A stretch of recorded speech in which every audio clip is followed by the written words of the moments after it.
bottles, your cash, your island.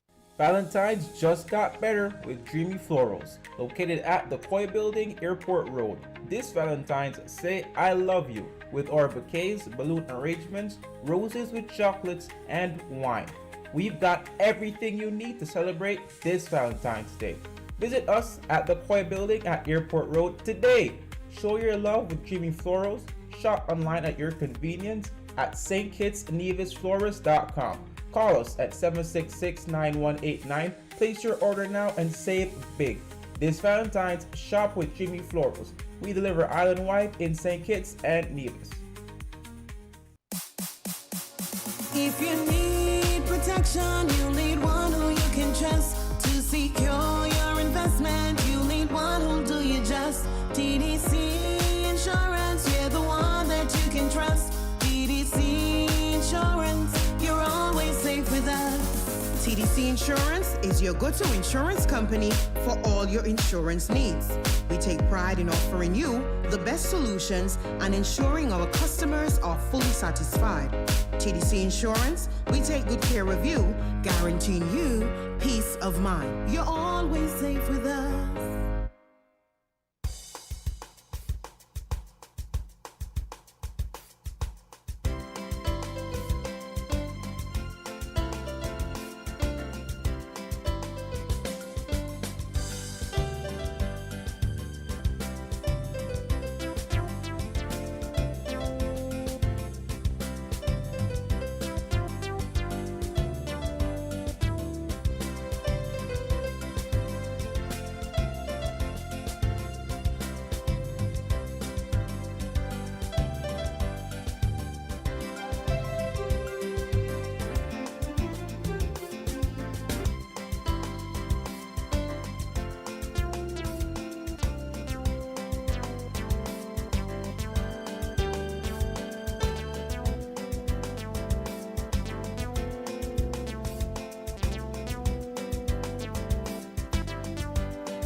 Good morning and good morning. Welcome to today's edition of Island Tea to the Federation of St. Kitts and Nevis. Let me say it again. Good morning to the regional and international diaspora. Good morning. Just to remind you, we're being simulcast on TVC Channel 40, Facebook, as well as YouTube, and we are on your FM dial at 98.9. If you wish to bring something pressing to the fore, join in on the conversation. Our local number is 466-0989. If you wish to advertise with us, just to remind you of that number, it's 466-9586. In the U.S., two numbers, 1-305-921-4619 or 1-718-285-6984. In the U.K., 0333-440-0065. UN over there, good morning to all our regular listeners, our seasoned listeners, good morning. I don't remember the lady's name, Quint, but there's a young lady that saw me the other day. I call her young, but she's middle-aged. And she said, I listen to you and Quint every morning. Her name is Miss Blanchard. I don't remember clearly the last name, but if you're listening, good morning. Thank you for tuning in today and always. And you see, I told Quint, or I gave Quint the message on air. So, Quint, good morning. How are you doing today? I'm fine. All right. Just to start off this morning, just wanted to say congratulations to the students down at the Virtual High School. I have the name of the valedictorian. That's Tamia. Congratulations. When I heard the awards, the amount of awards that young lady got, I was like, wow, she did herself proud. She did good. She was the most outstanding in chemistry. My gosh, I'm like, we got some smart kids. And I want to say kudos as well to the valedictorian. When I find out who that person is, I'm going to still give you congratulations this morning, but when I find out who you are, I will also call your name. And to the principal, I want to say keep doing what you're doing, because I look and I see the investment that you are putting into your students, and you are reaping bountifully. I see you show up for them in ways that I don't want to say I don't see other schools showing up. I won't I won't vouch to say that, because I don't want anybody to get me. But I see you, principal. I see you. Keep doing the good work. I remember we always had Virtuals High School, but we never heard of Virtuals High School that much. But I want to say, since this principal has been in charge, virtual high school is a thing. Everybody was making a big fuss when the graduation was coming up, and I was like, wow. So, principal, keep doing the good work. Students, keep listening to the words and the encouragement of your principal and your teachers, and keep doing well. And the fact that the entire community rallies around the Virtuals High School, it's commendable. So keep it up. Keep the youths in your prayers and thoughts, and give them the encouragement they need, because they are tomorrow's society and tomorrow's leaders. And congratulations to the 10-year-old that is making headways. A combination of Kititian and Trinidadian roots. Miss Corinne Clark, she has left for Trinidad yesterday. She's going to perform with Marshall Montano today. Of course, she won the contest. There were 3 young people, which I admired, that he included in the contest. 2 of them from Trinidad. She was the sole person from St. Kitts. So she won. So she's going to represent us and Trinidad as well, because, as I said, she's a combination of 2 roots. So congratulations, Miss Clark. She has done so much for her 10. I said 10, yes. Two set of fingers whilst on earth. So keep doing great things. We look forward to seeing your performance tonight. The whole of St. Kitts and Nevis is rooting and backing for you. Continue to make us proud. Hello, there's a caller. Caller, go ahead. You're live on Island Tea. Good morning. Good rising, guys. Good rising, Hortensia and Quint, and to the listeners. Quint, last week I wanted to touch base on what you said about when you get up at morning. You say, I don't remember if you used the word prayer, but you talk to the universe, you talk to the source, and you give thanks for you rising up. I compliment you on that, Quint. Hortensia and Quint, what I wanted to talk about this morning, I want to go back to the interview with the 3 African president that was in Dubai by Tucker Carlson. He asked them 3 questions. Well, 3 questions that stood out. What happened in Venezuela? The land that was given back to black Africans in Zimbabwe, South Africa. And the third one, it's escaping me right now, but I hope I'll remember it. But let me share something with you guys you may or may not be aware of. Now let us look at when colonization, when white Europeans came into Africa, South Africa, Zimbabwe, how they come to acquired land. When they came, guys, they rode on horses from point A to point B. When the horse collapsed, for the duration of the distance that they rode, they rest overnight and they got up and they went again and they continued their journey and they took land. That's how they acquired land in South Africa and in Zimbabwe. And this is how these people, when Mugabe gave back the land to the Africans, we know what happened to Mugabe. Now we have Tucker Clark asking these African Tucker Carlson. I keep saying Tucker Clark. I just want to know what Tucker Clark doing up there. But guys, this is how they acquired our land. everything evolved around land, guys. And when these people came and they took with their guns and their barrels and their bullets. And this is how they acquired our space. And we need to keep these things alive because our people don't know. As to last year when those white Africans said that they were being unalive and genocide in South Africa, I mean, all this was propaganda, and we need to let these people know we know. I mean, can you imagine that they're there today and they now created generational wealth by having land with minerals and feel like they are entitled because their offspring were now born there. We have to get back these land from these people. How are we going to get them back? Well, you see, Hortensia, again, Journey is saying that we cut off ourselves from the continent. I'm talking about to us, we in the diaspora, America and Europe. We cut ourselves off because we are entitled.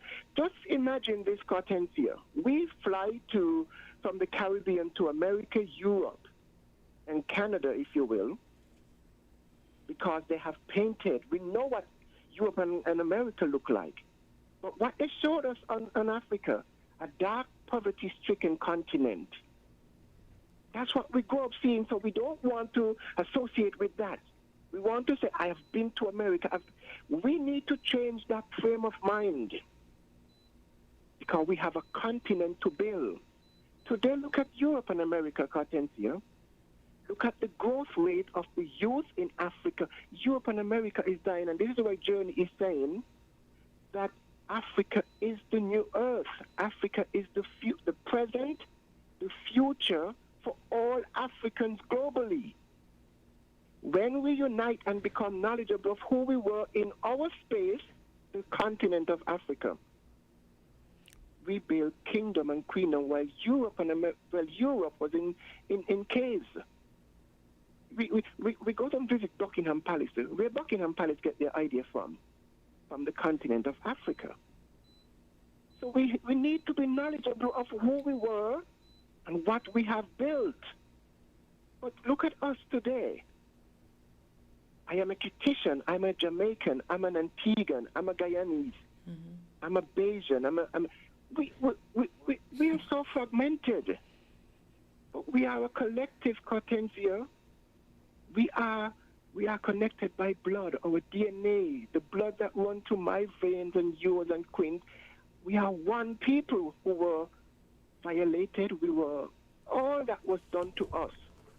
And today, we don't want to connect.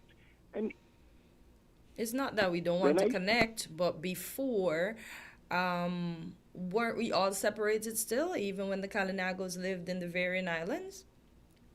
Hortensia, picture the demographic, the geography of the continent. I mean, when all of this happened, we were one landmass before the Platonic shifting. Okay. Africa were one landmass before the Platonic shifting. When the Most High said, you shall be the stars in the skies and the sand on the shore. Now, surely, if we're going to multiply to become what we are today, then there have to have been migration. And all of this migration was before the Platonic shifting, before the separation. So, when we migrate, we multiply, we become the stars in the skies and the sand on the shore. So we couldn't have stayed in one space, even as mass as the continent of Africa is. But go back to 1884 when they cut up our continent and they put it in the Bible. Read Joel chapter 3, you see it there. They cut it up. We were a borderless continent, and today we have 54 countries in Africa. But we are changing those things now, Hortensia and Quint. I'm sure Quint are aware. We're changing these things. So our politicians in the Caribbean, they've been last year, Jude didn't went to Nigeria. We saw the Minister of Agriculture just up in the gown. I can't remember the name they call that gown. But look at us. Look at us today. Everything that we do is from external, even our clothing. Our clothing, Hortensia, are Europeans and Americans. Make no mistake about it. So you see the damage that was done to us? But we are changing these things now. And for our leaders not to recognize what is taking place in the Sahel region between those three West African countries, Burkina Faso, Mali, and Niger. How can we not join with these things? The Prime Minister went to Nigeria. What did the Minister of Agriculture went?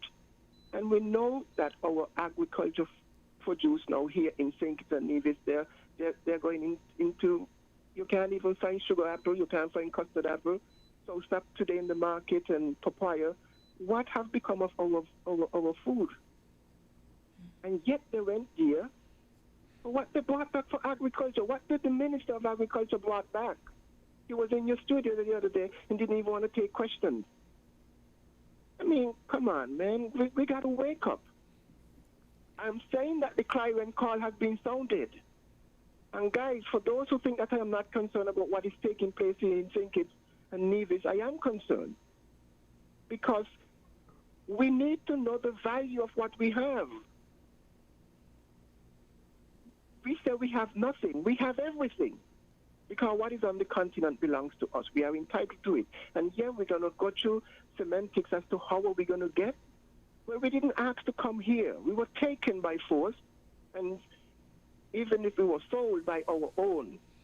But Jenny, what if they argue and say that those persons that were taken are gone? Yes, we are the ancestors of them. But what if there's an argument that your persons are gone? Or what makes you entitled to anything across here?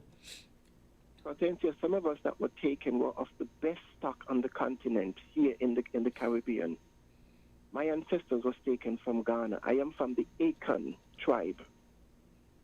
Now, for us to go back, now you see all that the red taping that we go through, the expense for if we want to go, we have to go to Europe or America because there's no gateway for us from the Caribbean to the continent. What is our leaders doing when it comes to this? It is their call to make these things happen for us. But we still want to go to the land of our oppressors. We want to say, I've been to Europe. I can say this includes me because I've been there. Do I want to go back there? No. I've seen what they're making millions out of our idols that they put in a book, our artifacts, our bronze that is in their museum. You know, we need to become knowledgeable, and then we need to unite. Because, Hortensia, the wisdom of our ancestors is in our blood. Minds have been reactivated, and I am connected because I have know what they did. And they put it in this book to keep us in the book. There's another caller, Journey. All right, Quint, I'm going to give way to the other caller. Oh boy, we lost that other caller. You need to have a little patience. Hello, caller. Hello, caller. Good morning. You're live on Island T. Good morning, Hortensia, Quint, Good day. and listeners. Morning. Yes, we can't say that it's a bygone era, that fresh, just like that. Okay, because look at what just happened recently. What was put on Trump's post with the Obamas. You would think that if something like that happened, any decent person would apologize for it, but he doesn't. But you all have been consistently saying that he's not a racist, you know. You said you all. Listen, the thing is, right? What offends me most is the reaction to it. Let me say this. It is not a nice thing to say, but I believe most of the white people in the world are racist. I heard some interviews, right, with some on BBC of all places, and I see a white female journalist and a white male journalist, and the white woman is saying that this parent, a mixed parent, black mother, white father, they had two twins, and the twins are not identical. One, you can see one has a black gene, the other has. And here this woman on BBC saying, well, you know, these children are so different. There's one and she has that dark color, and then she says, and this one, she has her father nice color. Hey, hooray to her. And you could see the man who's next to her, he turns and he looks at her, and then he turns back. But he doesn't say anything, and no one says anything. You understand? Well, And when you look at so many things happening, the teacher who told the young fellow that he resembled the ape, this Olympic, these young people who were training for gymnastics or sports or whatever, and she's the only black child there, and a whole audience, and all of the teachers, and they just surpass her when they're giving gifts, and nobody says anything until about 10 years after we see it come up, and we realize that 10 years ago this happened. You're telling me, look, the way the world is going is because the majority of, and let me say this also, we as a black people, we're trying to copy them in so many ways, and we're trying to copy the most insecure race on the face of the earth. The white race is the more insecure, because if you look at what they have done, when black women try to raise their hair as afro, they ban them, they do all kind of stuff. They force us to go their way. So after 400 years of psychology and brainwashing, we are now trying to be like them and not realizing they are suffering from an inferiority complex, no matter what they say and do. Okay, well, I don't know how many incidents or people you will have to get those episodes from or see with those episodes to determine that the whole race is like that. I say the majority of them, and you know why I say that? Because they're quiet. When you look at what happened in Gaza, and the world is, and you look at what happened in Venezuela, and you look at if they want to, they can just look. Only by the grace of the Almighty we are still alive, you know. Because if for whatever reason they decide that they're going to just annihilate us, the rest will just watch and do what they're doing with everybody else. Well, I agree with you there, because that was the essence of my intervention here. The reaction to something as obviously racist as this, right? And look at Mr. McMahon, look at how we react when, as much as we've been oppressed for 400 years, look at how we react when we see people suffer, even their own people. Look at how we react. Look at how we're vocal. Look at how over the years we've protested with this.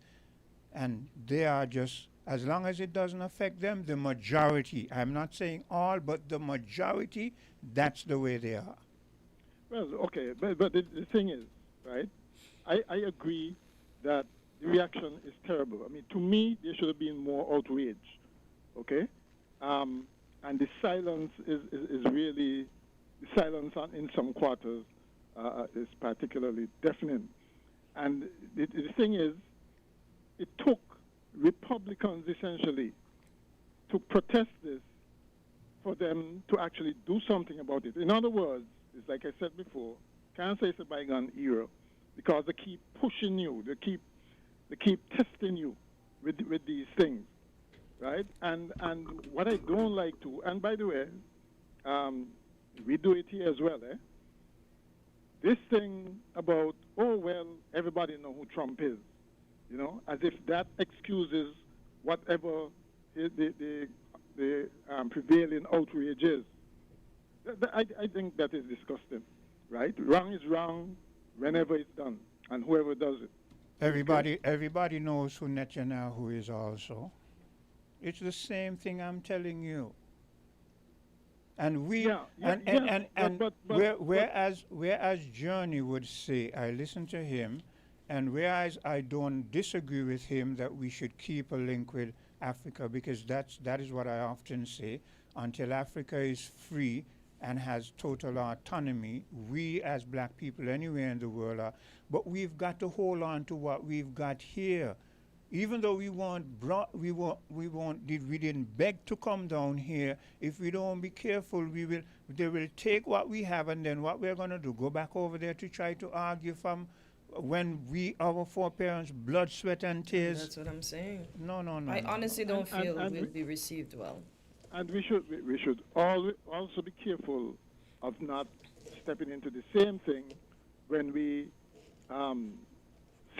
when we excuse wrong when it's done even here, or to do like what Trump just did and blame somebody else. It's always somebody else's fault. I inherited this.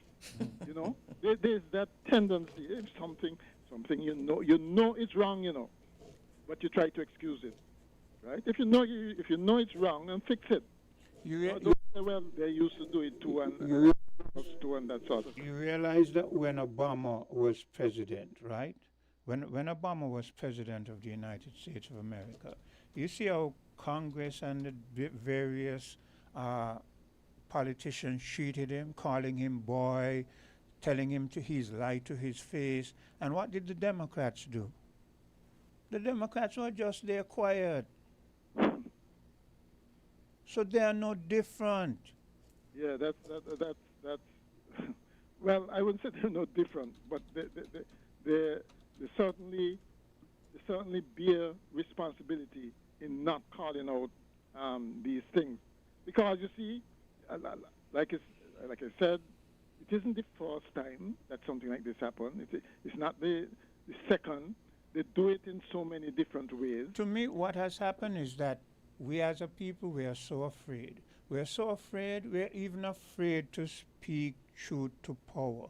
We're so afraid that, man, I tell you, look, sometimes I wonder if we are hopeless as a people, as a black people. Because the majority of us do not understand that, yes, we have a certain level of comfort, but unless we make sure we make demands and we make sure that they understand that we are no less than them. We are not asking them to see us as their equal. We're demanding it. But how many of us are doing that? I mean, especially when our leaders acquiesce to them in every way. Yes, that's true. When our leaders acquiesce like that, there's nothing wrong. Look, there's nothing wrong if somebody with immense power tell you do this or else. When I say there's nothing wrong, if they tell you to do that, there's nothing wrong in saying, okay, I have to do this because, but it's wrong. I protest against it. I don't like it. But instead, what they do is just say, well, I'll be quiet. It's quiet diplomacy and all that nonsense. We're going to have to Come take a out and break. say that it's wrong. Even if you have to do it in the end. We're going to have to take a break. It's 8:29. Okay? Yeah, okay then. We're different. We're 98.9. 98.9. Win FM. If you need protection, you need one who you can trust to secure your investment. You need one who'll do you just. TDC Insurance, you're the one that you can trust. TDC Insurance, you're always safe with us. TDC Insurance is your go-to insurance company for all your insurance needs. We take pride in offering you the best solutions and ensuring our customers are fully satisfied. TDC Insurance, we take good care of you, guaranteeing you peace of mind. You're always safe with us. Valentine's just got better with Dreamy Florals, located at the Koi Building, Airport Road. This Valentine's, say I love you with our bouquets, balloon arrangements, roses with chocolates, and wine. We've got everything you need to celebrate this Valentine's Day. Visit us at the Koi Building at Airport Road today. Show your love with Dreamy Florals. Shop online at your convenience at stkitsnevisflorist.com. Call us at 766-9189. Place your order now and save big. This Valentine's, shop with Dreamy Florals. We deliver island-wide in St. Kitts and Nevis.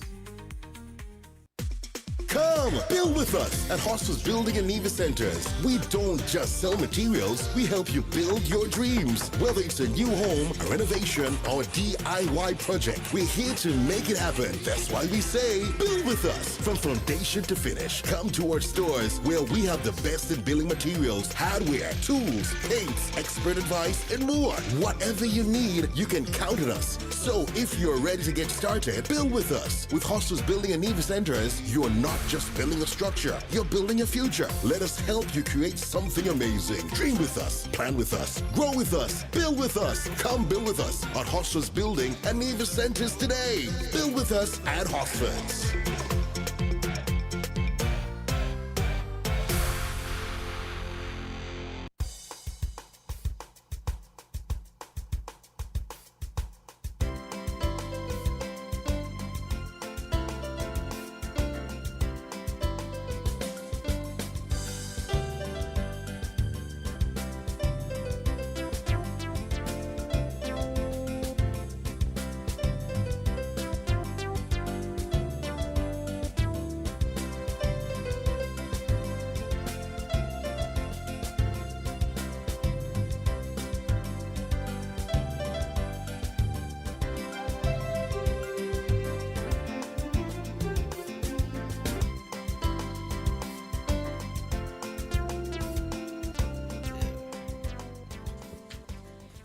And we are back on Island Tea. It's just about 32 minutes after the hour of 8, and it is time for Traffic Talk. So welcome back to Constable Bell and Sergeant Maguire. As we begin today's program, I see we are still on the windscreen, as I mentioned to the gentleman. So gentlemen, I'll let you take it away, because the windscreen seemed to be a pain. Yes, good morning, Radio Land, everybody.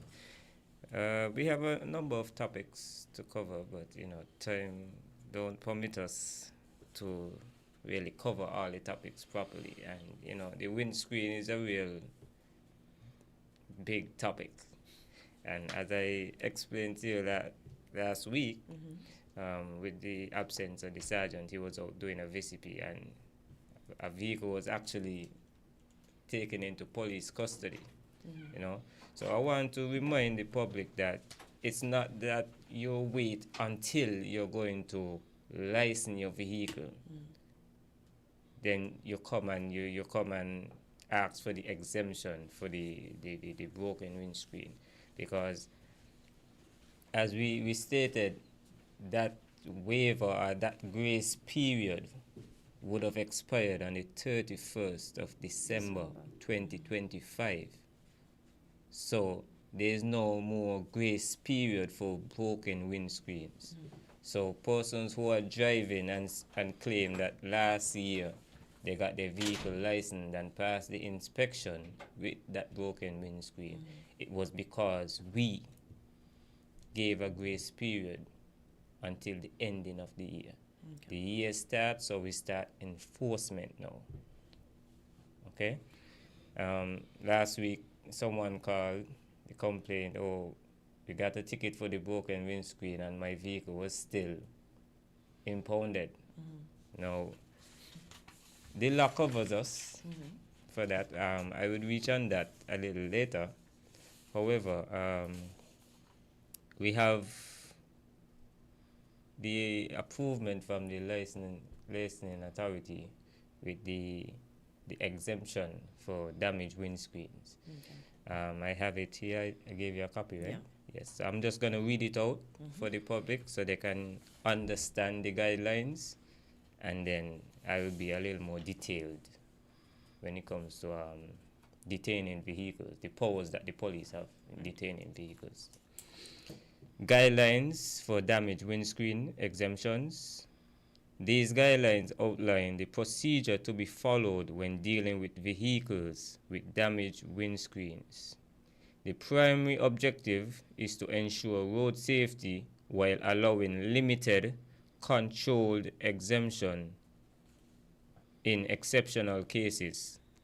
Vehicles with cracked or damaged windscreens are generally considered unroadworthy and should not be licensed or allowed to be on the road where the damage affects the driver's visibility or the structural integrity of the windscreen.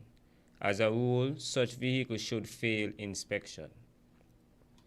A temporary exemption may be considered only where the driver visibility is not affected and the vehicle owner provides proof that a replacement windscreen has already been purchased and is being sourced from overseas. All exemptions must be approved by a supervisor at the traffic department. Officers are not permitted to grant exemption informally at the roadside. So when we stop you on the road, you cannot just get an exemption there because we just stop you and you're now applying for that exemption. It has to be formally done. Okay. All exemptions must be issued in writing and must include the vehicle's owner's name, the vehicle's registration number, details of the windscreen damage, and the licensing period covered. At the same time, officers must serve a notice to produce the vehicle for inspection, clearly stating that the vehicle must be re-inspected to confirm replacement of that windscreen. A reasonable time frame must be allowed for shipping and installation of the replacement windscreen. 2 to 3 months from the date of exemption is generally accepted. The inspection deadline must be clearly stated and the owner must be advised that failure to comply with automatically void the exemption and may result in enforcement action under the Vehicles and Road Traffic Act. So to summarize what this guideline is saying, you cannot just stop on the roadside when the police stop you and expect to get that exemption. It must be in writing, signed and stamped by a supervisor at the traffic department. And supervisors are from the sergeant go up. So nobody called my phone expecting me to give them an exemption. And they must have this document with them until they replace the windscreen. Yes. Okay. So Proof of purchase. they must have the proof of purchase to say that it is already purchased and shipped and on its way to the Federation. Because as we stated, windscreens are not manufactured in St. Kitts.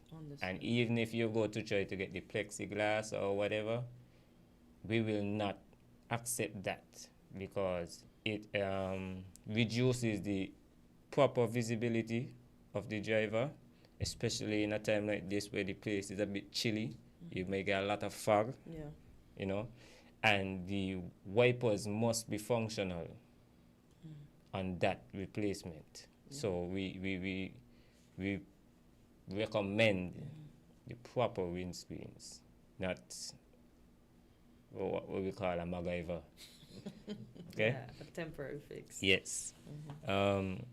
We consulted with persons who do orders, you know, shipping and stuff like that, and actually they said the estimated time period for a windscreen to arrive in the Federation is within a month or 2. However, we are given the benefit of the doubt, you know, others do have delays, stuff like that, shipping problems. So we extend it to 3 months. Okay. So it's between 2 and 3 months. You must, if persons have their vehicles right now with broken windscreen, we advise them to go to the traffic department, report it, have it inspected, and have a replacement purchase. You don't wait until when you're going to license your vehicle, because your vehicle ending with a 9 means now that we are enforcing the law on persons who now have to license a vehicle with 1, 2, and 3, giving them 2 to 3 months, while you are just having a leeway for a whole 9 months. We cannot accept that. The grace period was from ending, at the 31st of December.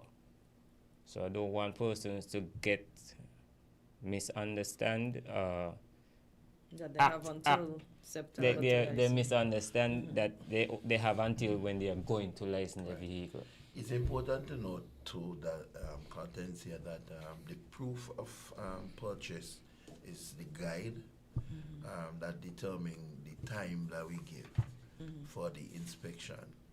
And so the proof of purchase should include an expected time of arrival.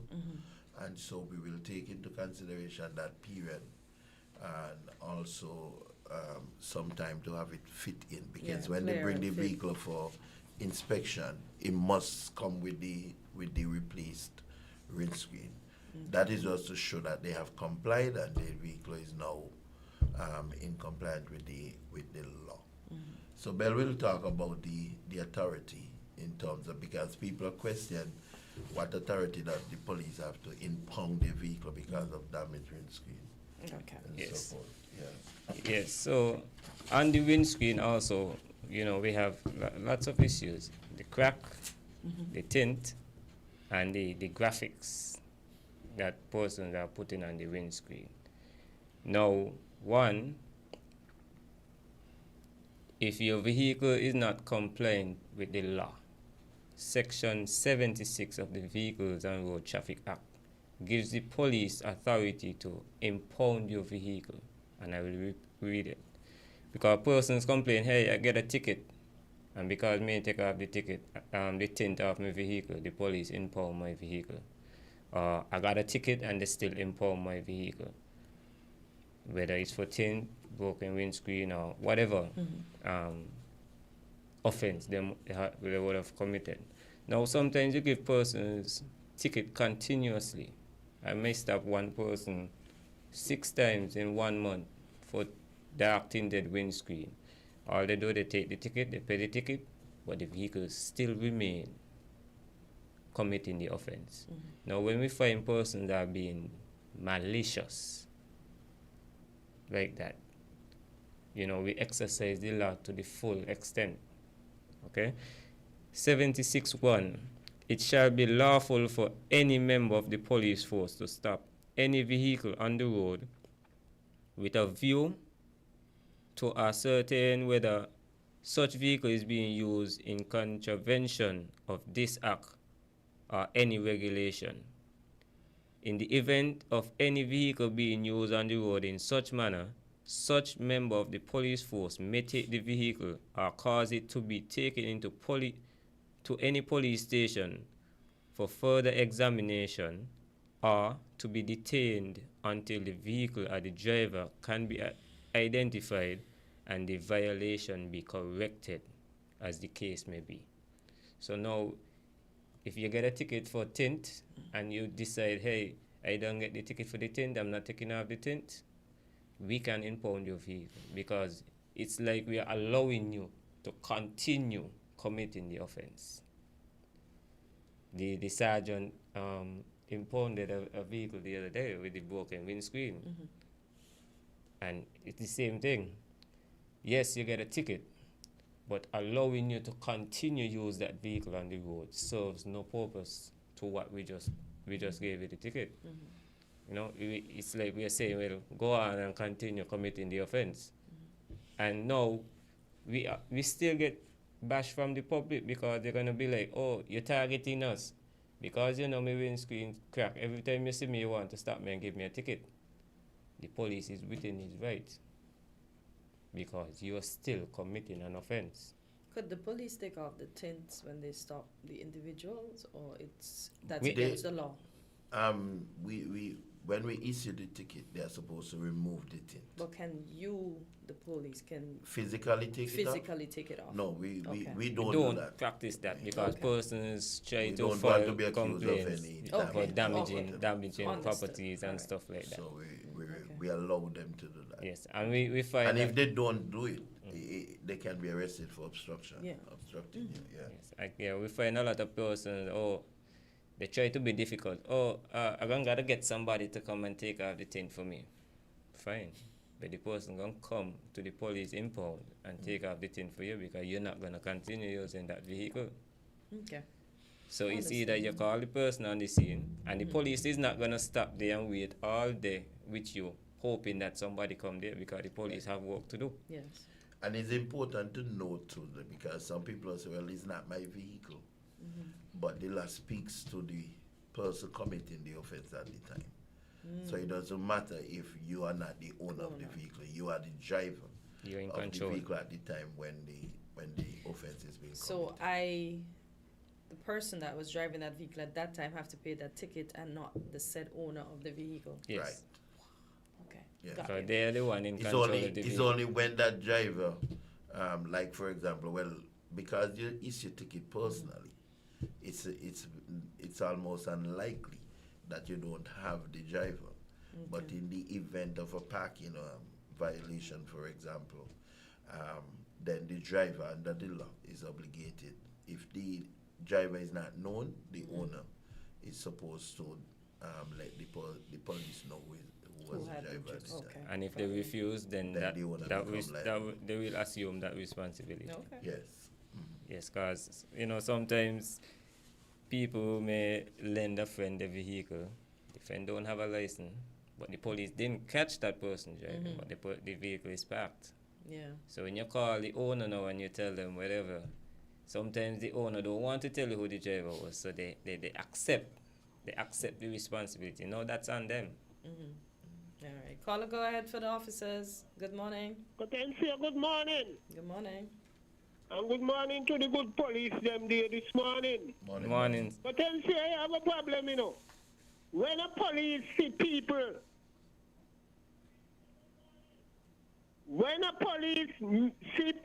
driving with the tilt is so awful, and he stopped them, he ain't supposed to stand aside there all day waiting for nothing. If he can't deal with it there, he tell them come up the station. He give a time. You understand? This nonsense we're going on, I think it's got to done with. And I'm calling on my good friend, the sergeant there, to beef up the road, man. I got to beef up the road. There's too much vehicles, too much nonsense. This third world country thing, done with, the country is moving. Look at the kind of vehicles coming in there every month. Beef up the thing, man. What I like to see is the traffic. The traffic sergeant make an appointment urgently to the commissioner of police, and they get together and go down Church Street and tell them vagabonds down Church Street, we need 3 vehicles to beef up this thing. One in the east, one in the west, and one in Bastille. And really these offenses, too much Delhi. Too much vehicles park up. Derelict. Direct vehicles park up in the town, and it's terrible. Lot of big rat and cat. Man, I do I walk, do the government walk. If nobody gonna call out, I gonna call out. I born here and I glad for that. Poor people defender will talk. It's too much nonsense. Have a good morning, Quinn. Have good day to you. Thank you, Jamda. Thank you. Good man. He have a great point. He has a great point. Something we actually are working on internally to kind of boost the enforcement. The sergeant actually made an enforcement team recently, and they're basically doing good because when I'm doing the weekly stats, I'm seeing over 100 tickets being issued now. Oh, wow. Yes, and it's not that the police that were there are not capable or able to do that, but the work is so overwhelming at times, because, for example, I may be working and I have 6 accidents that day. I cannot focus on going on the road to try to give people tickets. I have to do follow-ups, I have to go to the hospital, I have to, so the enforcement team has majority of traffic wardens along with senior police officers who will advise them along the way, you know. But they are doing good. They're doing great, actually. That's So good. I must commend the sergeant and the for that. Yeah, I saw Trimmingham the other day. He was at one accident down at the Central Bank roundabout, and the next then time you I see saw right him, here. yeah, he was up by the Lions roundabout. I'd be like, poor guy. Yeah. You and they, I don't understand. You get an average a day 7 accidents. I saw one yesterday on my way to Frigate Bay. I don't know if somebody was overtaken and cut in too early, 2 small cars, and the officers were there too. I said, Lord, what were they doing Yes, to be in right. this? Yeah.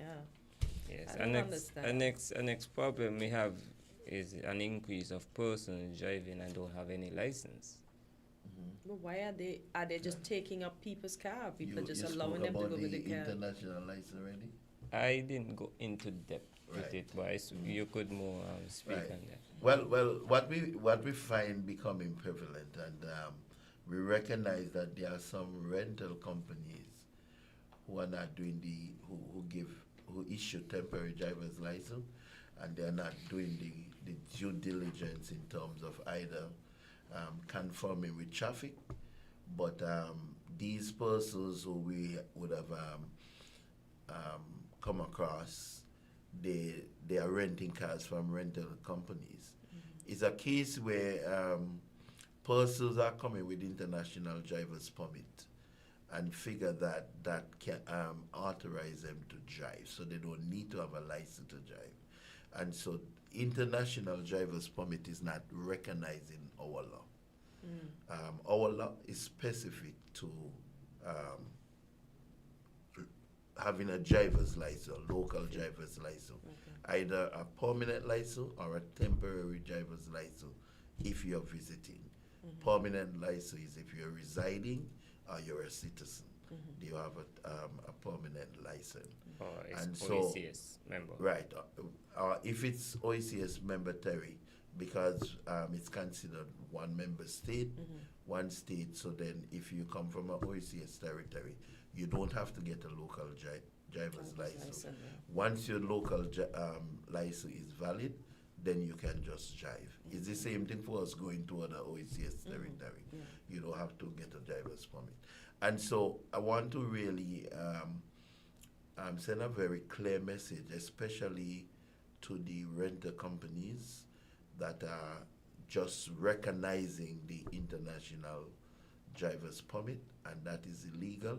They do not have a valid and expired license. So you would to drive prefer in for them to cities. come with their license from the various states in the U.S.? Yes, Right. So Okay. they come with because they usually have that, They have Okay. their original the license of origin. But what happened is that the international permit it arose out of a convention back in 1949 that deals with road traffic. In fact, our act is shine from that convention.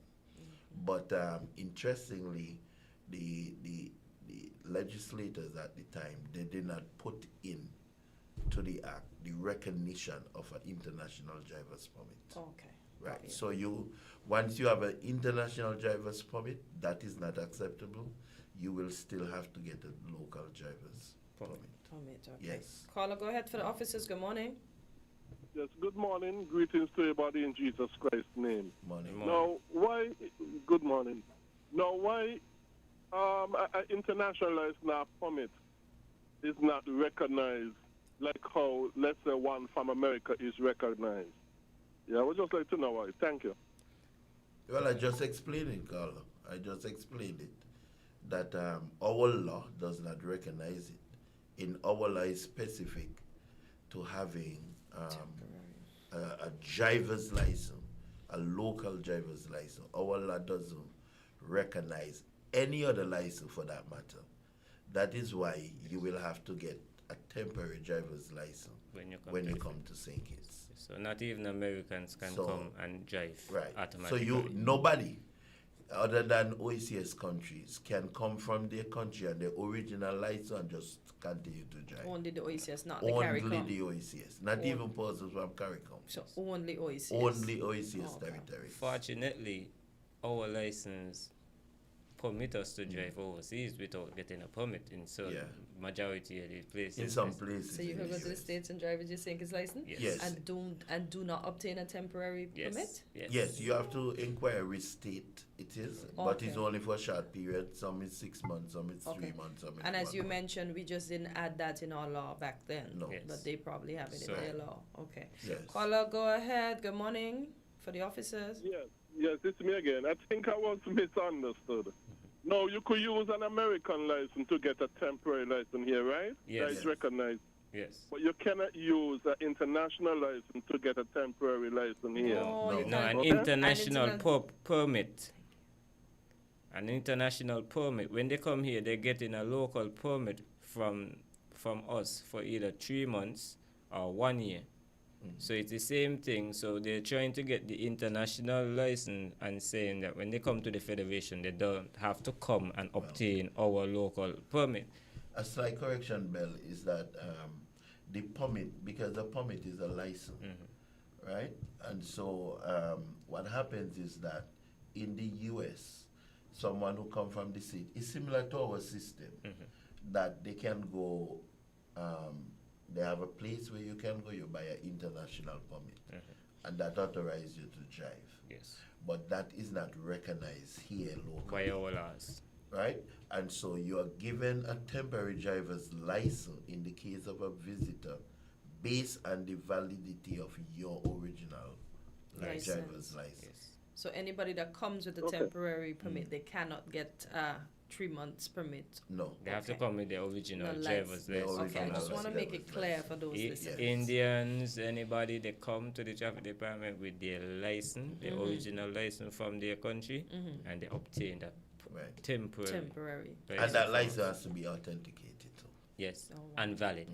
Yes. I guess the fake, everybody Yeah, can yeah, their own thing. Yes. Yeah. We have all the international license, so we know when they're fake.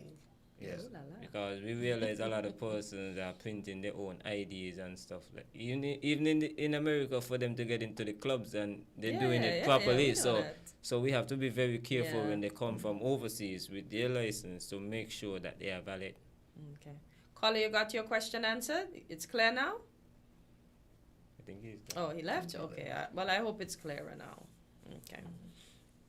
So anyone can drive when they come to St. Kitts, but they must obtain the temporary license with a valid license from their country of origin. Yes, and their passport. The passport to show that they're visiting. And their status. Okay. So passport, license. Yes. And what status you mentioned? No, the status, whether or not they're a student, a citizen, anything like that. With the passport, the reason for the passport is to check your status. So you should have a stamp of your status, whether you're visiting, you're a temporary resident, or you're a student, and so we look just for to that. make sure you're legal. Yes. Just figure everybody working together. Ooh. Based on that, you get it. Yes. Okay, caller, go ahead. You're live on Traffic Talk. Good morning. Yes, scrape the coconut for me, quick. Hey, Potencia. Hey. Potencia, this is Jam Down again. Officer, we realize in town, around town, that a lot of visitors coming here on island with the license.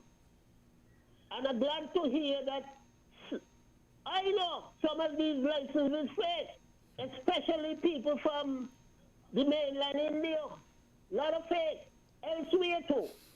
But most of them, and I want to call on my good friend the sergeant to come to Port Benton and then we have a discussion. You understand? Because what goes to one have to go to all. Yes. Yes. There is coming in. It looked to me like the national security low them because they hear straight and other people one in the Caribbean. See? And what I want to see is how compliant you all be with them to how compliant you all be with us. Because what I seen around last year is terrible. It couldn't happen with them long-time traffic man. And we got to do better than that. I want to implore the inspector at the traffic to try and hold some discussion with Mr. Brown from Keon. One of his worst traffic officers and others, even Mother Bush and them, I talk to these people because somehow you look like I ain't understanding the job. But then say, have a good day. And the good officer, my good friend Sergeant Officer Neil. Jam down. We ain't gonna play with this. Jam down. You said Yes, worse please. or best? You mean worse? You mean best, right? Mother Beth, you know what I mean? Why not the dream you're up in the traffic? No, but I heard that worse. I was just making sure you mean it's the best traffic officer because we want to speak to the worst one. Mother Beth. That's a nickname There's we an had in officer the traffic. he has a nickname as Mother Best. Okay. He was Mother Best. He Mother Best child. So. No, I heard him say something about worse, so I was making sure that it's the best. Okay, jam down. I just want to make sure we clear. Okay. But these youngsters to carry on, but they're dropping the ball. Okay. We want to see the offenses, the serious offenses dealt with. It's too much nonsense. And the commissioner of police have to step up and give her any support. Yes. Have a good morning again. Yeah, just to reassure you. Me is not gonna back down here. Right. Have a good morning. All right, yes, just to reassure you, caller, that we are very much vigilant in terms of some of the concerns that you raise, and we are very deliberate and meticulous in making sure that we don't have these things slipping through the cracks.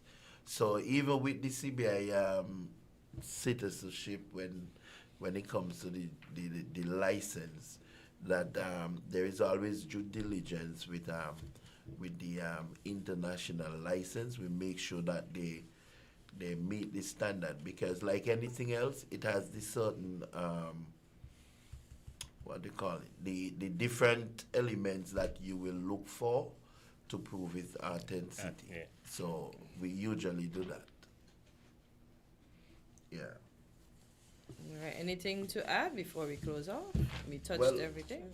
Well, basically. Okay, let's answer the caller before we continue, Sergeant McGuire. Caller, go ahead. You're live on Traffic Talk. Good morning.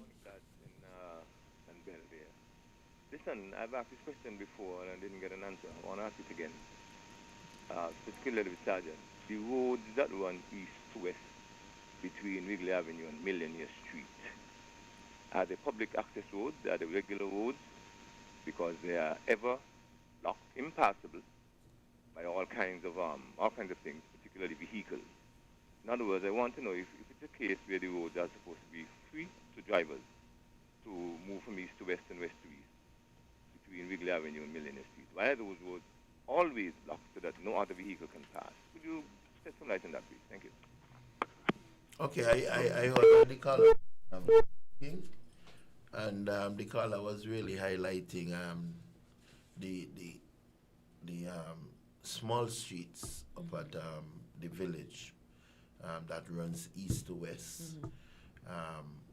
I find they are small, and then persons living in the area depart, so it makes it inaccessible.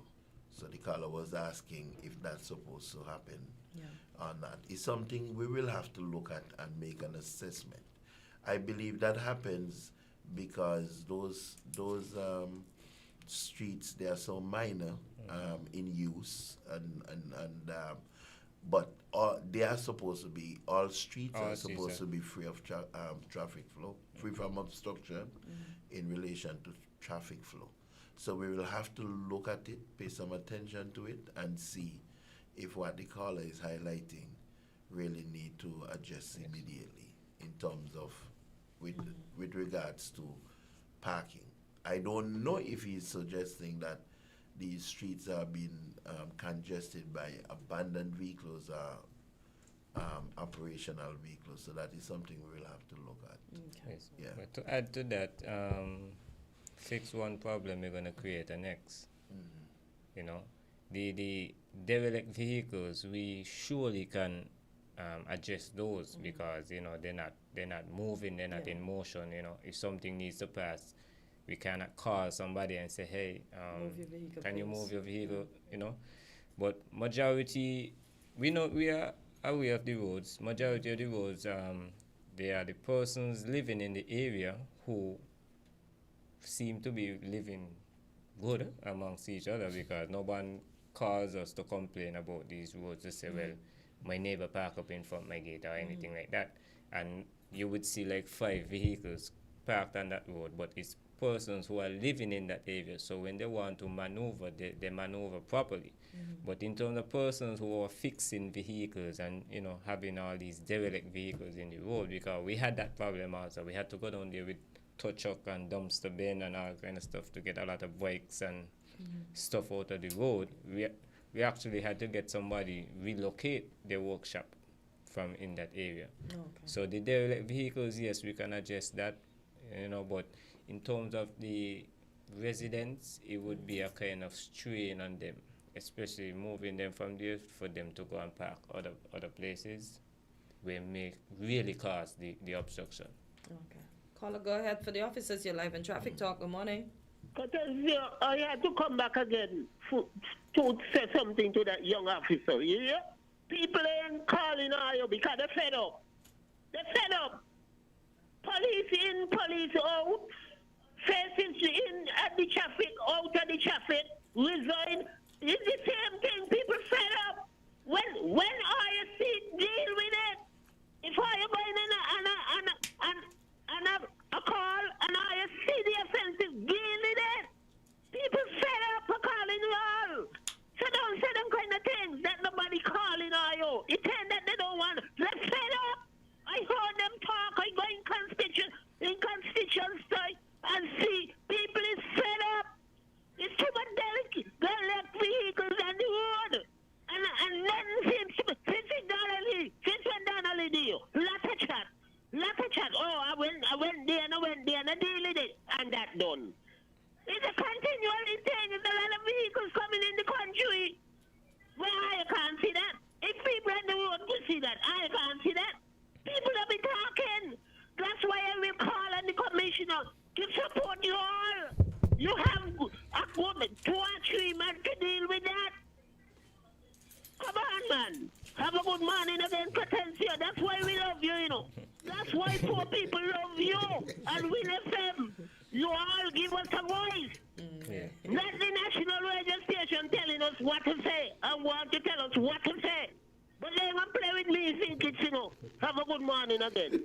I think they call us selectively listening to what I said just now. I said we did get complaints for persons with derelict vehicles and stuff like that where we actually had to go and enforce.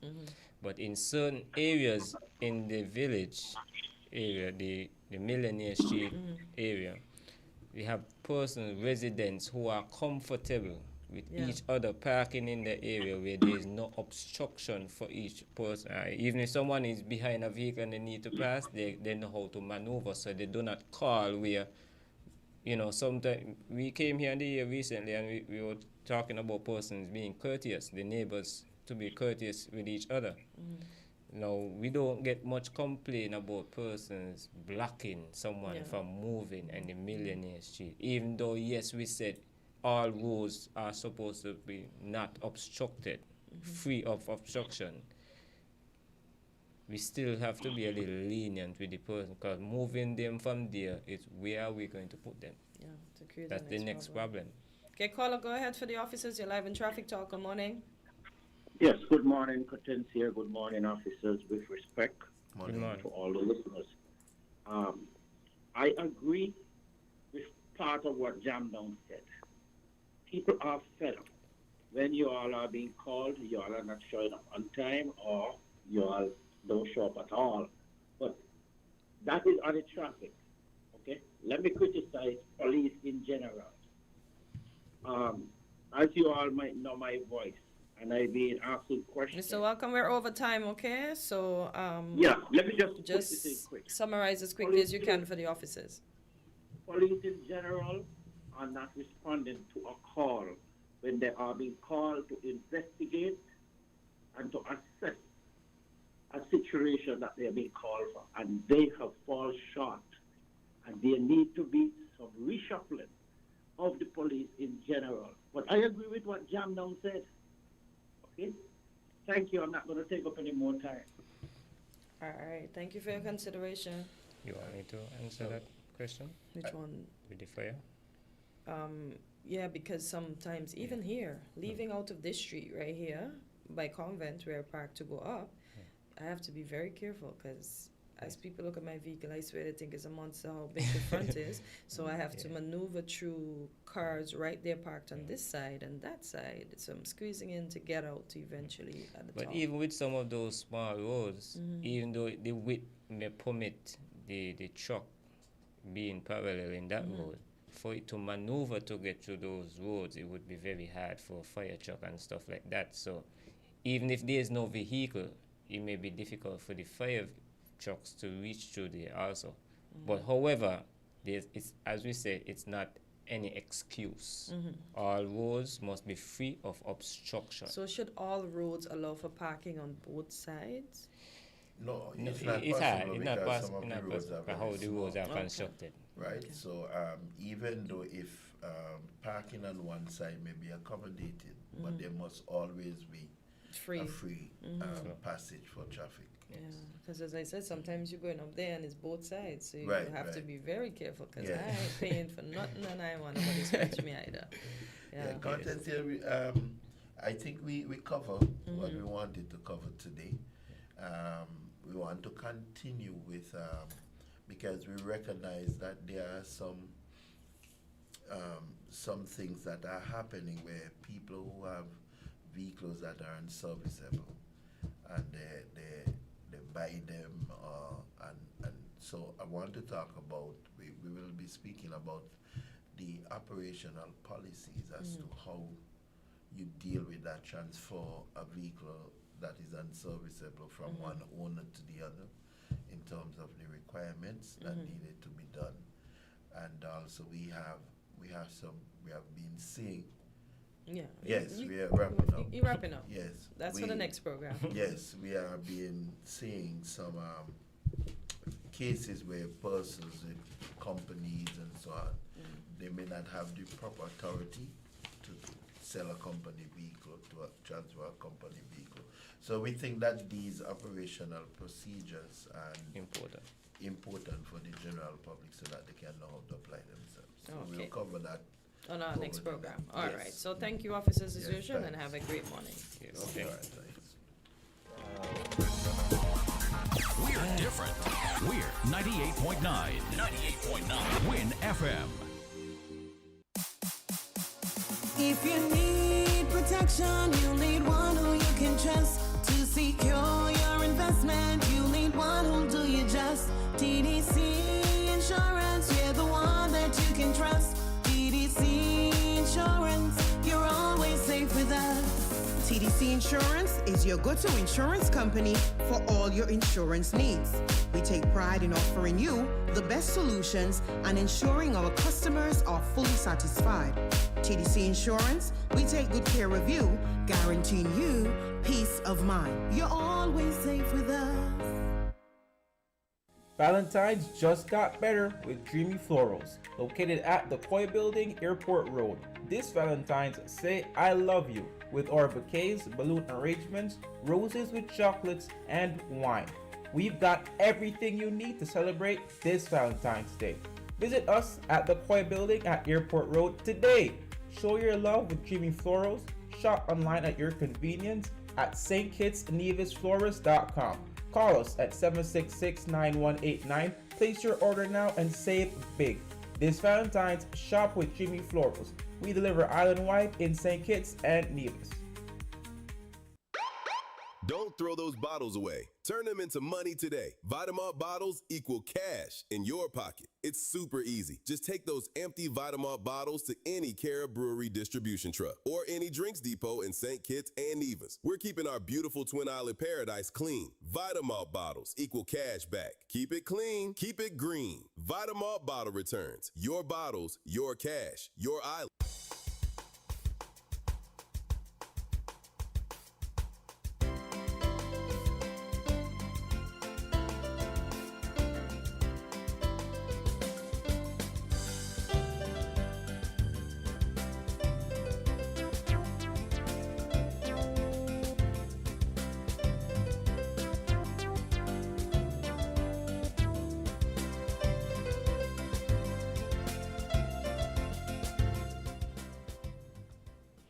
And it's just about a quarter past the hour of 9, and we're back on Island Tea. Quint, did you watch the Super Bowl?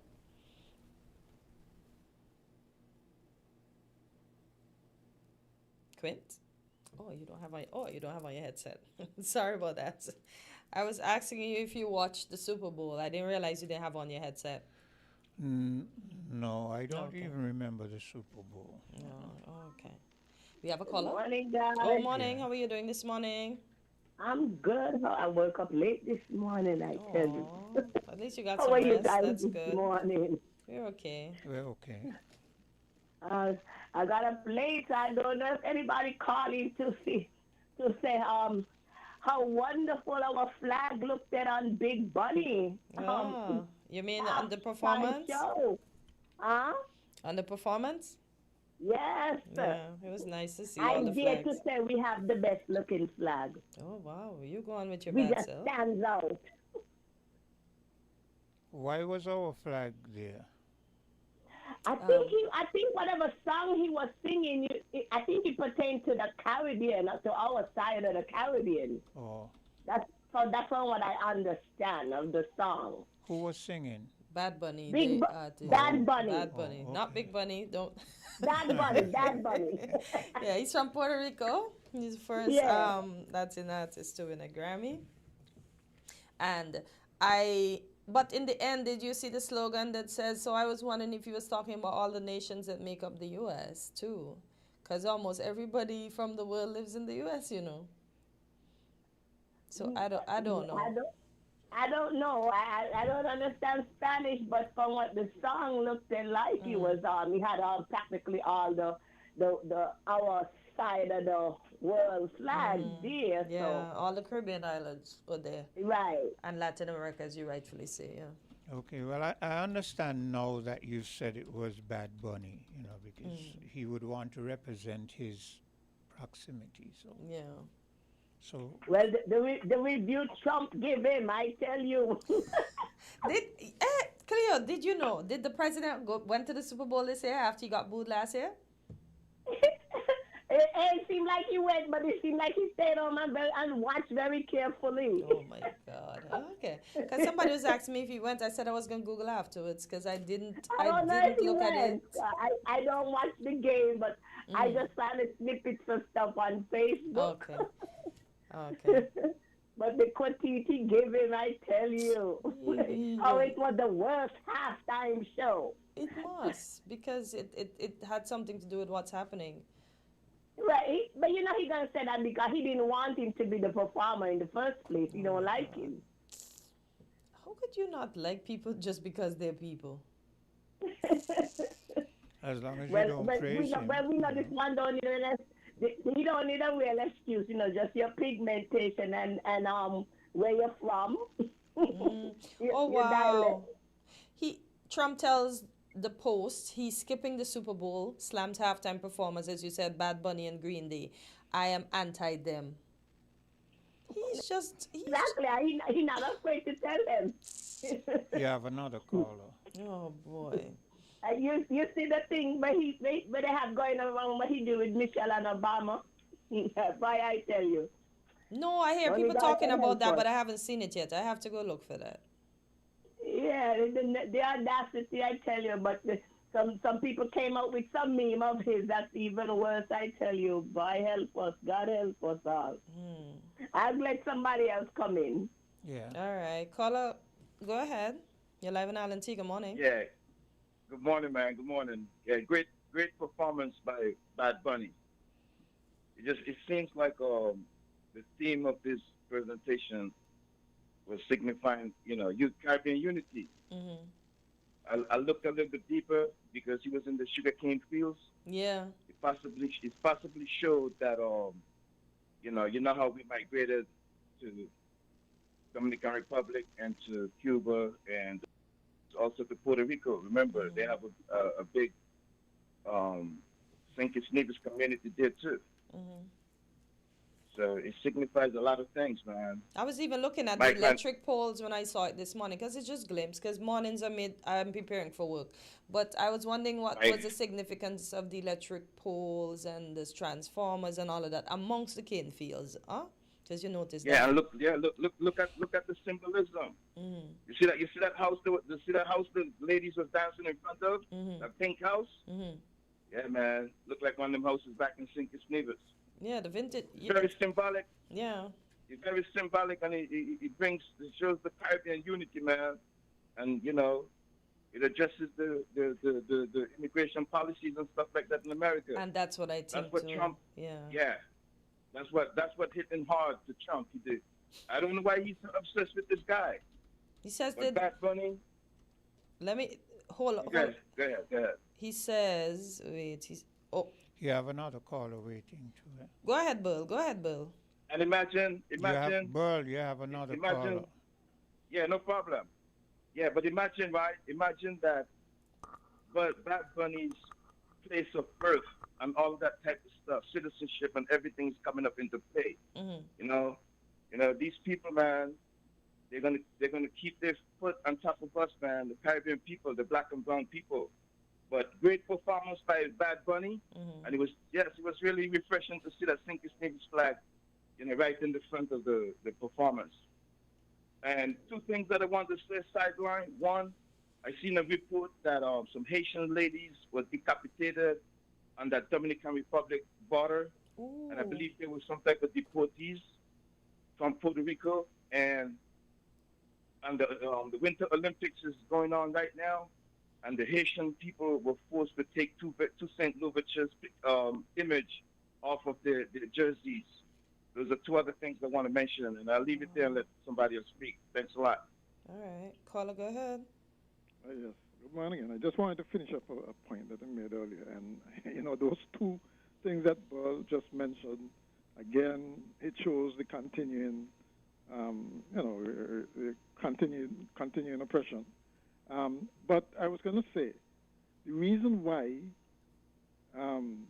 it's so important to register some kind of protest from our leaders is because this is how revisionist history gets started. This is how they start history to suit their ends. Because 50 years from now, their record would probably show that the U.S. went into Venezuela because of the rogue regime there, and they probably do the same thing with Cuba because of rogue regimes there. And the nations of the Caribbean all stood behind the U.S. by cutting relations with or doing whatever the U.S. said. What the U.S. is doing to Cuba right now is really horrible. I saw some interviews with some Cuban people. They're really suffering. Of course, but those people are very strong because even though they're suffering immensely, I mean, I was listening to a woman who a number of them, but there was this particular woman and she was crying, but even through her tears, she was saying, but we all are going to follow, even if it is to our death. We know they hate us because of Fidel Castro, but we're going to, even if it takes us to our death. And I'm thinking to myself, some people can go through real toughness and still not capitulate. Yeah, but there comes a breaking point, though, Quint. And yes, but I told you she was crying, Yes, that lady may say that about Castro, but the younger ones coming up, they don't remember Castro. They just know that they're suffering. Okay, I want the suffering to end. But you think they so don't I don't remember? think this will continue you think forever. they don't remember Castro? I'm just talking about young people who probably was born after he died. Yeah, but and those kinds of things. you know how Cuba is. They teach these things in school, But you also taught about Simon Bolivar and all those people. How many Venezuelans you think relate to that? They relate to the suffering, and that's why so many of them left. But who's causing their suffering? This is what really annoys me, because it's like we have this individual who is the head of the U.S. He just does all kind of crazy things, and rather than say this shouldn't happen, and you go back on people's history and you say, Oh, but they're suffering, but who's causing the suffering and who's making it more worse? Suffering, making people suffer simply because they decide they want to chart their own way in life in a democracy. You just expressed my point that the protest it's important, and we're going to see what the agenda is and what communique comes from this upcoming CARICOM meeting. It is important that our leaders, because our leaders represent us as countries, I mean, you can't talk about a rogue leader, right, and not a country. They must register exactly what is happening around this time. Otherwise, history is not going to look at them in a good light. But do right? do they care really? To me, I don't know. I hope I'm wrong. But to me, right now they're kind of silent. But when you were here, Cartensia, the last time, you played a clip with a particular guy who was saying that they were saying he should get his people out. I mean, he should get the Cubans out and so on. What country was he from? You mean he shouldn't send his people to study? Yeah. St. Lucia, the Prime Minister. St. Lucia.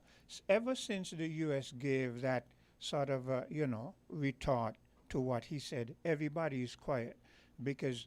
You know why everybody is quiet? Because they didn't just give a retort, The U.S. Embassy also issued something on a resort in Yeah, but it wasn't as clear as it should be. No, but it was subtle. And then it was a threat. And when asked for further comment, he said he had none to give. It was a threat. That part of it. But I'm saying even after that, the U.S. Embassy apparently said, told their personnel not to go to a particular Ladera, I think the resort is in St. Lucia, because of safety concern. Yeah. Arising out of what Pierre said, because they figured that there might be backlash. So in other words, it was a retort against the St. Lucia coming out and stating what was probably factual that the U.S. So you understand but what that I means? saw a news outlet that says what he's saying wasn't true, but I don't think he's gonna come out and lie like that. He didn't walk back that either, No, he said no comment. Exactly. Right. But Because he probably knew what he was asked. Mr. McMahon, I mean, what really concerns me is that this isn't just happening in our proximity. It's happening in other places. There are certain things happening in Africa. You see what's happening up there in Iran, I think it is, and so forth. And the rest of the world is just quiet. So, so I'm saying, and I think you and Africa and Journey would appreciate this, because you're all trying to correct historical events and so on. It's important that what happens at this particular time is properly recorded and not recorded according to just the USA, right? Because we know that they're going to give. Have you heard anything from the lady who is presently in Venezuela as the interim leader? Have you heard any leaked information in terms of what she said the U.S. did to her and threatened her? And when the U.S. came, they told her that rather than telling her that they had Maduro and his wife, they told her that they had already been assassinated, and she has, I think it was 15 minutes to do what Trump says, or else they were going to kill her and all that kind of stuff. I didn't see that. Well, it's out there. So do she some. Actually said it. Yes, you have her voice. You have her voice. Apparently, the Latin American countries are discreetly trying to, congregate and trying to hash out what happens. Mm-hmm. And this is a leaked tape. I know her voice, right? Mm-hmm. And you hear her and she was very emotional, and it kind of reminds us of what happened with the same St. Lucia, I think it was you said, leader, where they look what they come out in public and tell what they come out in public and disclose is completely different to what they say behind closed doors to you. We have to have some kind of solidarity, right? And that is what I hope would come out of this heads meeting. Not some lame communique, but something that tells the Caribbean people exactly how it is. Okay? You think we wouldn't understand if they say, boy, we didn't want to go along with this policy. We thought it was wrong, it's bad for the region, etc. But we had to. I think they'll get more respect by saying something like that, by just keeping silent or being just complicit with the whole thing. I mean, that's my opinion anyway. Remember, he had said one time to Mr. McMahon that he will always have a visa, but then he retracted it and said once he's prime minister. So what if they decide to take his visa from him now? Because he said such a thing. So maybe that's you understand what that statement implied. You mean the one I just mentioned? Yeah. Mm-hmm. You understand what that statement implied, Mr. McMahon? Yes, of course.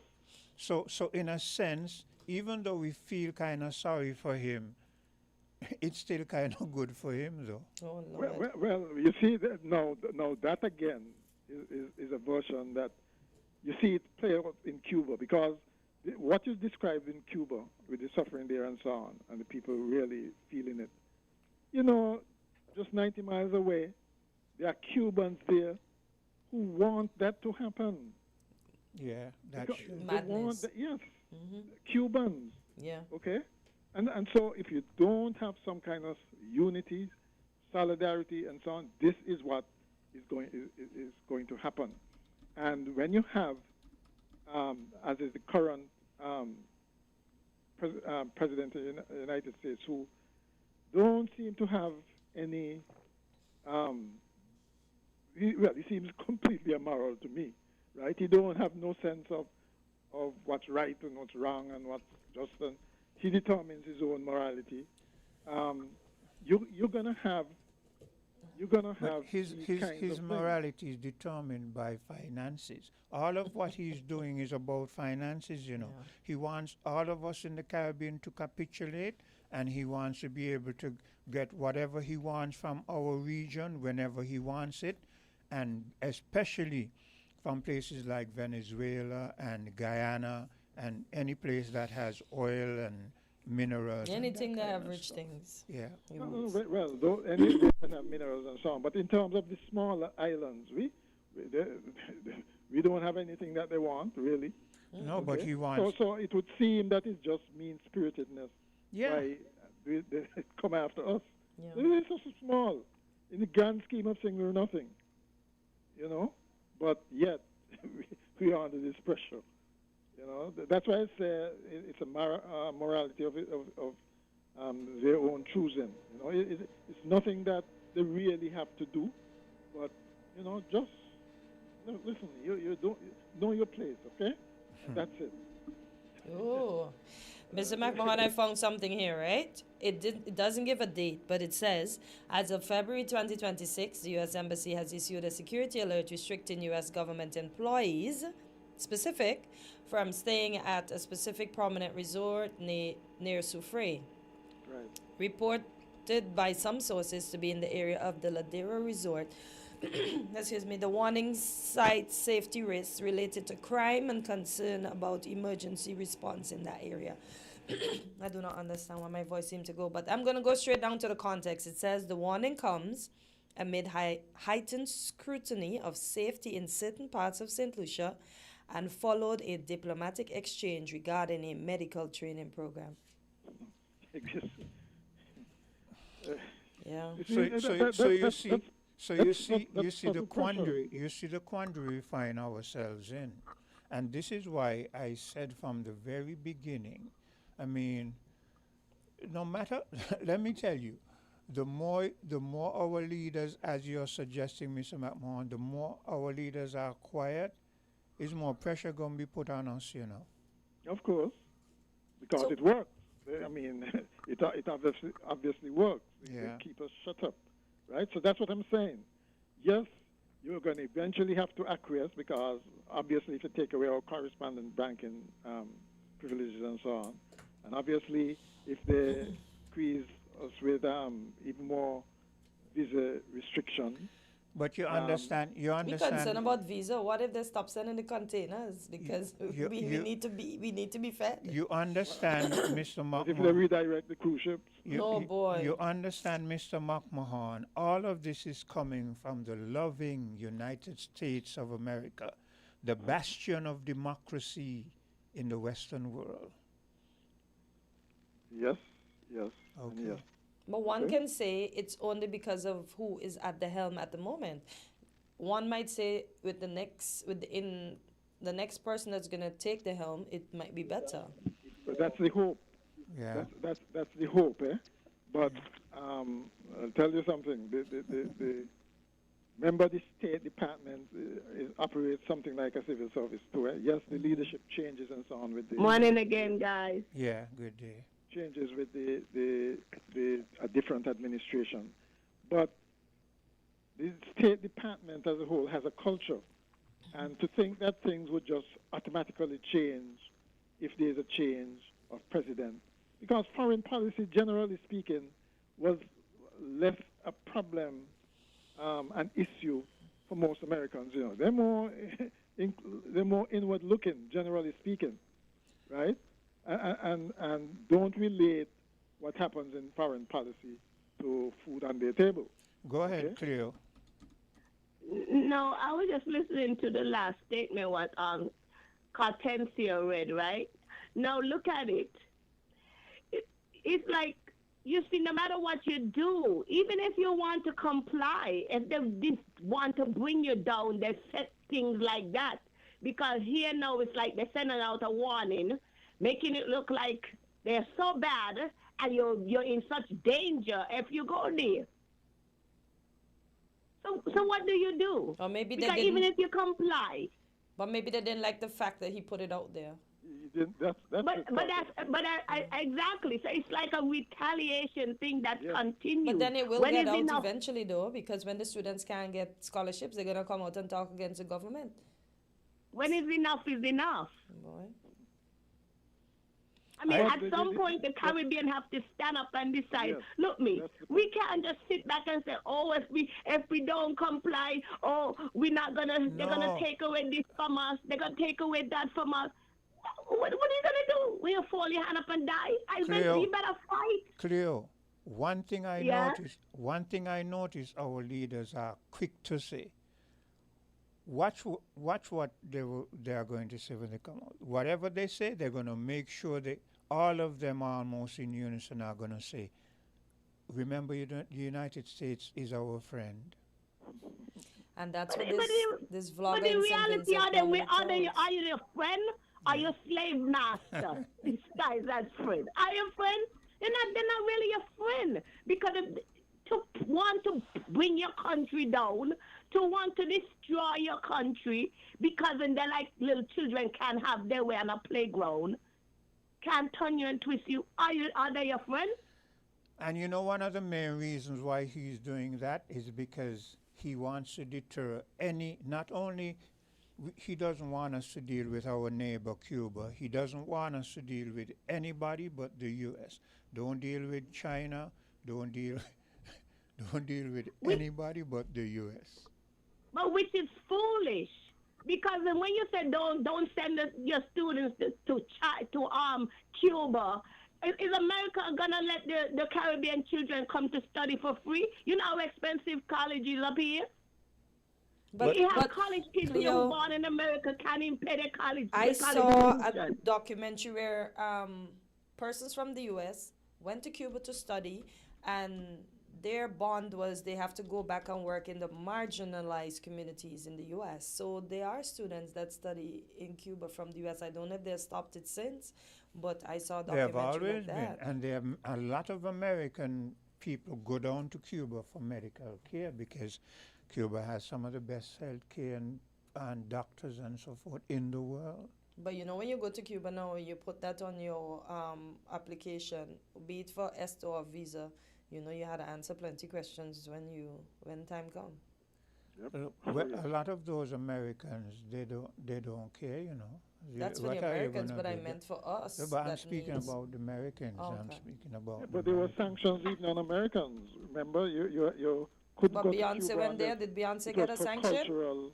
It Yeah, had to be for some but Mr. good McMahon, reason. if an American has the money and they have a real serious medical ailment, they're going.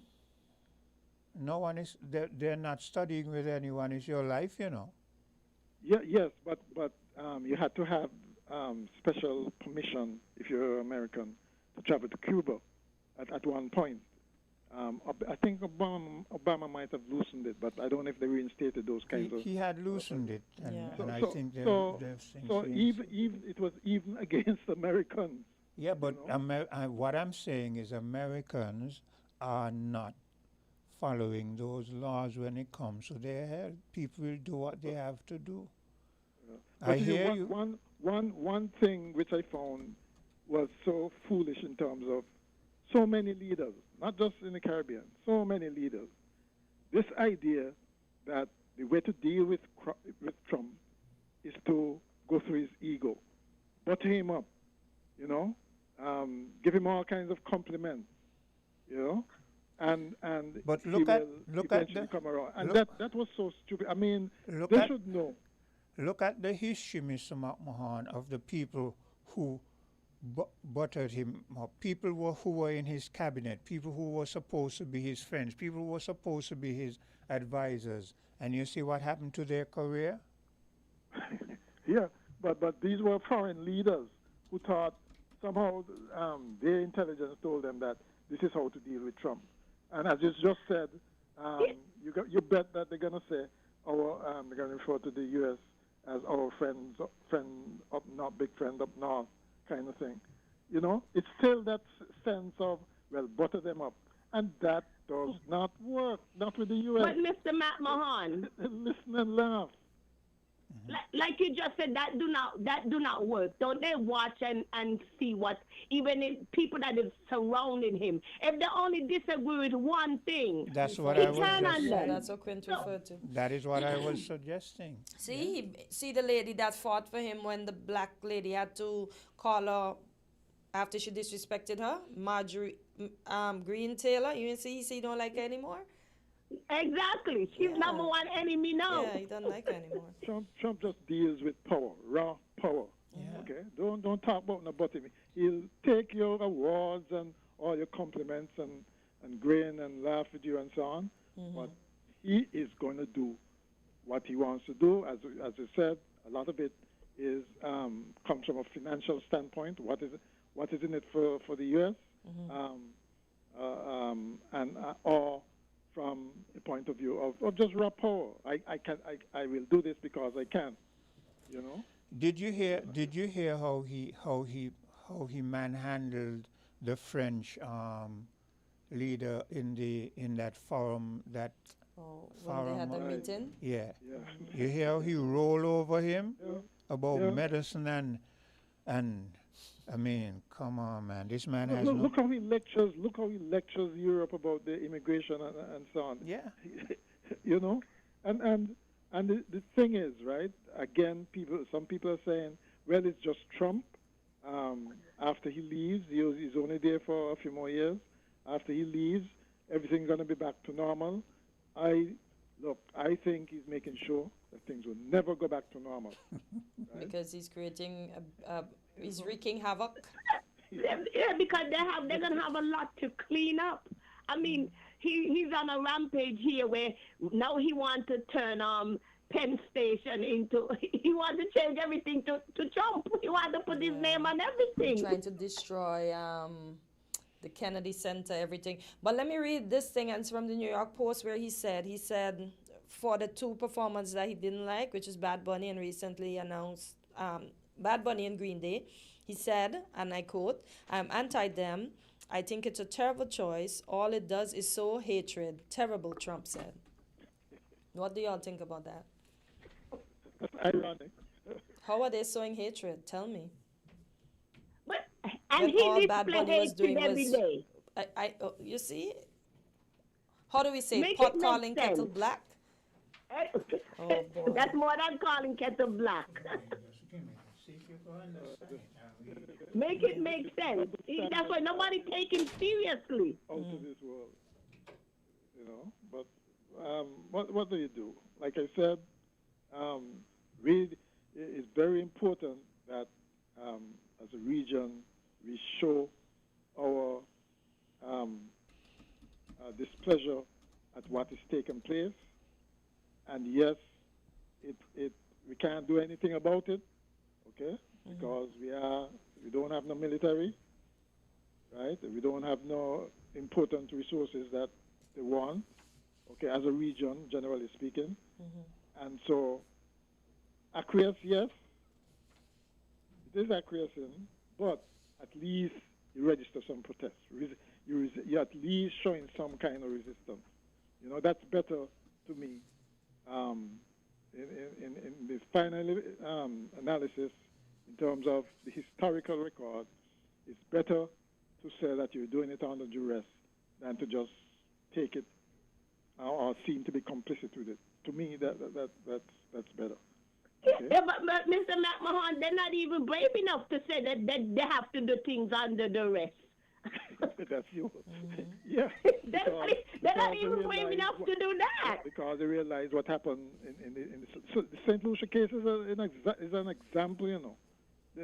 And they did it to Grenada as well, you know. Remember, they did something in terms of the issue, an advisory in terms of Grenada because they weren't cooperative enough. Yeah. Yeah, remember when he didn't take the what you call that? The radar? Yeah. They suddenly Right? had But at least we can say that Grenada and the Prime Minister there put up some form of resistance. You know, if you're gonna die, at least don't go down quiet. Die with some dignity. Die with your dignity. You see, not too long ago when I was speaking, you, Mr. McMahon, used to be on my case a lot. And that is specifically what I kind of foresaw. And I didn't want it to happen. But I knew that as long as we allowed certain things, as the old saying goes, you give them an inch, they take a yard. And Exactly, Queen. look at where we are today, you know. Yes. Because you wonder, right? They go to all these forums because then I see now they're in Dubai and they just go and what do they yield from it? Really? Because I'm going to deal with our Prime Minister. Everywhere he goes, you see his teeth. He's just grinning. And here's another point too, and that is why when the Minister of Agriculture was here, I specifically drew out the point of what he had said about agriculture being important and so on and so forth, and why the decrease in the budget. Because you could understand the kind of pressure they're putting on us. Let's say they start to say, don't go here and don't do it. What do we turn to other than to be able to feed ourselves? And in that time period, we have a drastically cut budget in agriculture. You understand the significance of that? Obviously, they don't see the importance of feeding ourselves, Quint. They're too busy jet setting and grinning from ear to ear, just showing teeth. But Cleo, I know exactly what you mean, right? In the sense that you look at a photo up, right? I mentioned the one, I think, with Kamala in Trinidad, where our Prime Minister was obviously his usual expression, smiling and so on. You said grinning. But that's him, you know. He was my teacher. That was what I'm saying is, you look at the difference between his expression and Kamla's expression. You see, because those things are important. I remember when those African leaders went to the U.S. shortly after he got elected, and Trump there, serious, and they're there grinning. And I didn't. Yeah, that's so glad for the opportunity to sit. They're glad to be among the big boys. You know, so they're excited like little children with a lollipop. Those kinds of things, that kind of image counts. But Mr. Right? McMahon, give. I prefer serious. I'm not saying it's cold, but a more you're breaking up. Serious thing. You're breaking up, Mr. McMahon. Horribly so. but she has a grin on. She's just not showing as much teeth as our prime minister. That's all. Our prime minister has a big smile on. Excuse me. But what I'm saying is that image counts, right?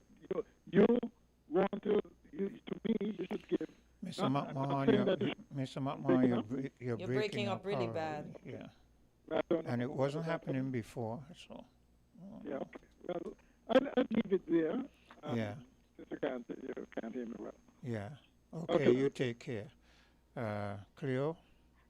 Yeah. Anyway, on the last Friday before we left, I had brought up the topic of the tape what I listened to Mark talking about someone he know that he have emails of the person soliciting a school child, an adult soliciting a school child. And again, I'm going to say, I hope that these emails and everything was turned over to the authority. Okay. And I'll come off so someone else can jump in. Yeah, we're going to wrap up now because we have another program coming up. I'm told it's raining cats and dogs out there, so they may be a bit late, but we're going to have to wind up this. But what that really shows is the predicament that we are in as a Caribbean people and as a black and brown people. And it brings to bear what I've been saying all along, and a lot of people may have castigated me in terms of, Quint is always talking about history and talking about colonialism, and you see it's happening right now. Yeah. This is exactly what is happening right now. So the question then becomes, what do we learn from our present state and take into the future? How do we survive this? Because the way it is right now, it doesn't hold good for our future, because if it continues in this vein, we are heading right back into servitude. Yeah. We're heading right back into slavery. Because as you do or you don't, you're in problems. Yeah, and our leaders are smiling as we are forced back into servitude. I don't think it's a smiling matter. I don't say you should cry, but at least you should show us some seriousness in terms of looking towards surviving what we are presently having to endure. Were you the one that mentioned the Latin American countries coming together quietly? Yes. As Mr. McMahon said, working with your mouth shut. So maybe we need to do that and get it together so that we can have some kind of prowess when it does come for us. The reason why I said that is because if we're going to survive and into the future, it's not just us as a English-speaking Caribbean. It's got to be a combination of us and Latin America. The Latin American countries, a lot of them felt like because they're closer to white that they were okay. For instance, like the Dominican Republic, there are those who feel that way. They're closer to white, so they don't. But see what is happening now. So we had better awaken and find some way of uniting, because if we can unite, even though we are in the backyard of the U.S., if we can unite, seriously learn to unite moving into the future, we can deal with this, We can. Yeah. But it's hard, and I get what Jenny was saying. Yes, we got the Barbados, we got the St. Kitts and Nevis, we got the Guyana, we got the St. Lucia, we got whatever. But as you say, we need. Yeah, we need solidarity. Yeah. Okay, that's it for. So stay tuned for Voices. Our guest today, Elsie Harry, Carla Astafan, the chair of the St. Kitts and Nevis National Reparations Committee, as they will be having conversation on reparations in St. Kitts and Nevis. So thank you for listening. On behalf of myself and Quint, always a pleasure. See you tomorrow, God spare. Found the sound 98.9 FM. Come, build with us at Hostels Building and Nevis Centers. We don't just sell materials, we help you build your dreams. Whether it's a new home, a renovation, or DIY project, we